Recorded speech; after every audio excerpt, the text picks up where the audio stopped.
ایک اہم مسئلہ اللہ نے یہ بیان کیا. طلاق کے مسائل تو میں بتاتا ہی رہتا ہوں, سورہ بقرہ میں طلاق کے بہت مسائل بیان ہوئے ہیں, وہ کئی بار ہو چکے ہیں, ان کو میں ریپیٹ نہیں کروں گا.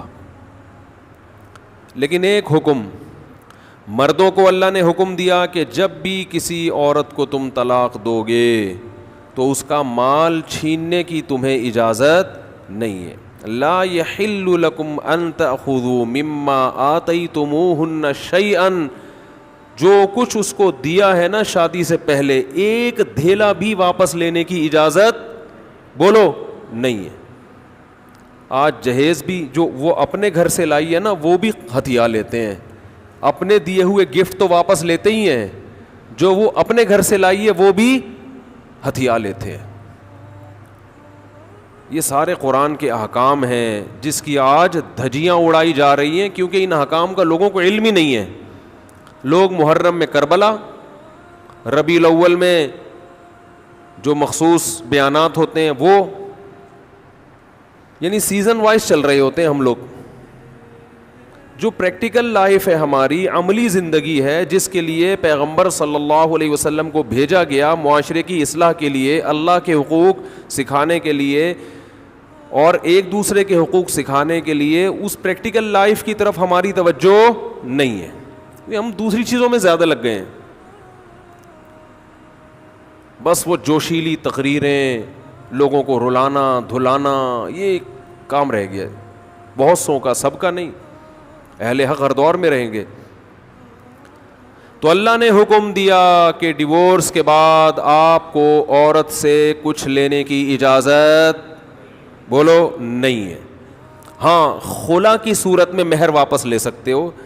خلا یہ ہوتا ہے کہ مطالبہ عورت کی طرف سے ہو طلاق کا, آپ تو نہیں دینا چاہتے, اچھی بھلی زندگی گزر رہی ہے, اسی کو دماغ خراب ہو رہا ہے اس کا, نہیں مجھے نہیں رہنا.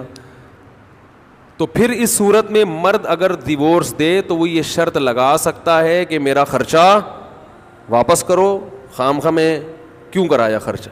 کچھ دن پہلے ایک واقعہ سامنے آیا, ایک آدمی کی شادی ہوئی, دلہن نے پہلی رات کو بولا کہ آپ مجھے پسند نہیں ہو, میں تو کہیں اور شادی کرنا چاہتی تھی, ابا نے آپ کے متھے باندھ دیا. حالانکہ 6 مہینے سے تیاریاں چل رہی ہیں. اب کیا گزرے گی اس آدمی کے اوپر. تو خیر اس نے تو اٹھا کے پٹخنا ٹھکائی لگانا شروع کر دی. کمبخت ایک میسج کر دیتی کہ میں راضی نہیں ہوں, میرا خرچہ کرا دیا, اب پہلی رات کو بول رہی ہے کہ نئی ٹھکائی لگانی چاہیے تھی. میں نہیں کہہ رہا, لیکن اس نے لگائی ٹھکائی, غلط کیا اس نے. تو ایسے موقع پہ بھائی ٹھیک ہے اپنا راستہ لو, میرا خرچہ واپس. اب کون رکھے گا ایسی صورت میں. چاہتی کہیں اور تھی بھائی تو چاہتی تھی بھی اگر کہیں اور, تو اب بتانے کی کیا ضرورت ہے.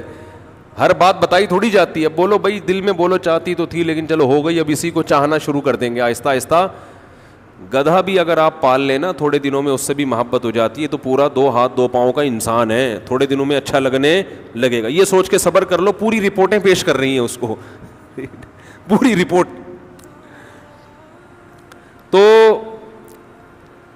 ظلم وہاں سے ہو, مطالبہ وہاں سے ہو, تو پھر آپ واپسی کا مہر کا واپس مطالبہ کر سکتے ہیں. بھائی جو مہر دیا واپس دو. یہ بھی اللہ نے ان آیتوں میں حکم بیان کیا. ایک حکم اللہ نے یہ بھی بیان کیا کہ اگر رخصتی سے پہلے طلاق ہو جائے تو پورا مہر نہیں دینا پڑتا بلکہ آدھا مہر دینا پڑتا ہے. 1 لاکھ روپے مہر رکھا گیا تھا, آپ ابھی رخصتی ہوئی نہیں, آپ نے ڈیورس دے دی, تو پورا مہر نہیں ہے بلکہ آدھا مہر ہے. اس میں اللہ نے ترغیب دی ہے کہ مرد پورا دے دے تو اچھا ہے, اور عورت کو ترغیب دی ہے کہ آدھا بھی معاف کر دو تو اچھا ہے. ترغیب دونوں کو دی جا رہی ہے, چھوڑو بھائی, لیکن حکم بیان کیا جا رہا ہے کہ مرد کو آدھا دینا پڑے گا اگر وہ مطالبہ کرے. اور اللہ نے اہم حکم یہ بھی بیان کیا کہ جب عورت کو طلاق دو تو جہاں وہ طلاق کے بعد نکاح کرنا چاہتی ہے اس کے نکاح میں رکاوٹ مت بنو, کباب میں ہڈی بننے کی کوشش مت کرو. یہ بھی زمانے جاہلیت میں ہوتا تھا اور آج بھی ہوتا ہے. فلا تعضلوهن ان ينكحن ازواجهن, اگر تم نے چھوڑ دیا ہے اس کو. عرب اس کو غیرت کا مسئلہ بنا لیا کرتے تھے کہ ہم نے چھوڑا ہے تو اب ہم کہیں اور اس کی شادی نہیں کرنے دیں گے. ہمارا معاذ اللہ یوں کہتے تھے تھوکا ہوا مال, جیسے آج بھی لوگ کہتے ہیں, ہم نہیں کہیں اس کو نکاح کرنے دیں گے. اس سے بھی قرآن نے کیا کیا, منع کیا. اور اس سے بھی منع کیا کہ اپنی مرضی سے زبردستی اس کا نکاح بھی مت کراؤ طلاق یافتہ کا. ینکحن ازواجہن, اپنے سلیکٹڈ شوہر سے نکاح کرنا چاہتی ہے تو تم کباب میں ہڈی بولو نہیں بنو, یعنی اس کو یہ رائٹ ہے کہ وہ جہاں چاہے نکاح کرے. یہ بھی خرابی ہے آج کل بعض علاقوں میں, یہ خرابی ہے کہ بیوہ کو یا طلاق یافتہ کو نکاح تو کرنے دیتے ہیں, لیکن بعض علاقوں میں دستور ہے نکاح ہمارے ہی خاندان میں ہوگا, آپ ہمارے خاندان سے باہر نہیں جا سکتی. اس کو بھی قرآن نے کیا کیا, بولو ختم. نکاح بھی سے بھی نہیں روک سکتے, اور نکاح بھی وہاں ہوگا جہاں آپ نہیں بلکہ یہ چاہے گی. اس میں اللہ نے عمر کی کوئی قید نہیں لگائی. 40 سال کی بیوہ یا طلاق یافتہ ہو, 50 سال کی ہو, 55 سال کی ہو, یہ تمہارا ہیڈ ایک نہیں ہے. تمہیں زیادہ ٹینشن لینے کی ضرورت نہیں ہے. لوگ بڑی ٹینشن لے رہے ہوتے ہیں کہ تمہیں ضرورت کیا ہے, اب 4 بچے ہیں تمہارے, 5 بچے ہیں, اس عمر میں تمہیں شادی کرتے ہوئے شرم نہیں آتی, چھوڑو بھائی کیا ضرورت ہے.